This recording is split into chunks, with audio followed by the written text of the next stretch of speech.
My name is Natalie. I'm 25 years old and I'm an Animorphs fan. I've been a fan since the 7th grade. I still remember picking up book number 2 from my school library, and immediately, just from reading the back, I knew that I had found something special. And when I actually opened up the book and read it, that feeling was just confirmed. Within the first few pages, I was already hooked. I was already falling in love with all of the characters. Jake, Marco, Tobias, Rachel, and Cassie, and later on Axe.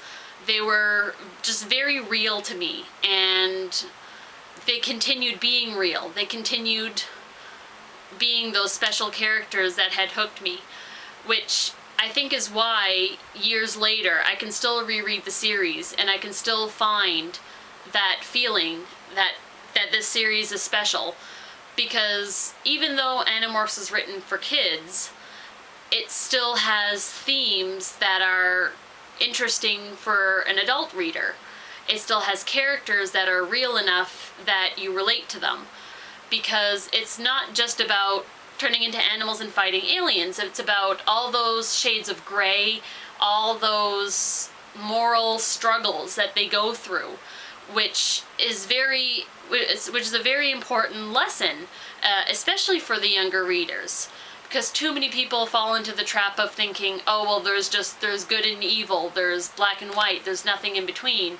And Animorphs showed that, no, there's more than that. Sometimes the bad guys aren't all bad, like with the Yeerk Peace movement.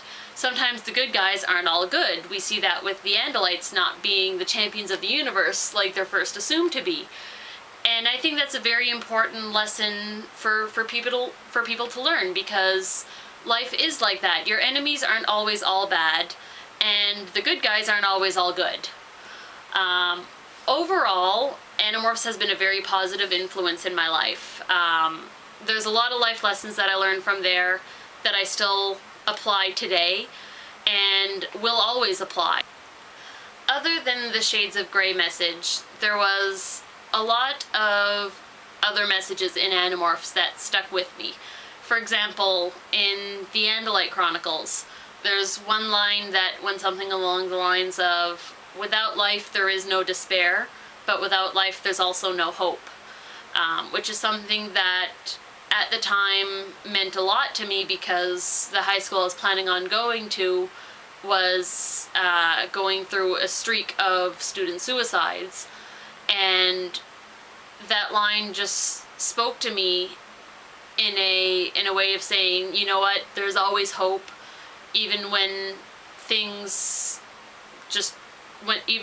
don't work out, even when things are rotten, there's always that hope to cling to. Even today, I'm still reading Animorphs regularly. At least once a year or once every 2 years. I pick up the series and I reread it from start to finish.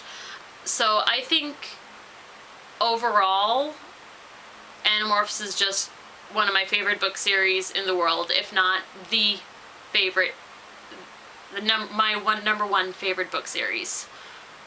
So thank you very much, K.A. Applegate and Michael Grant, for making this amazing book series part of my life.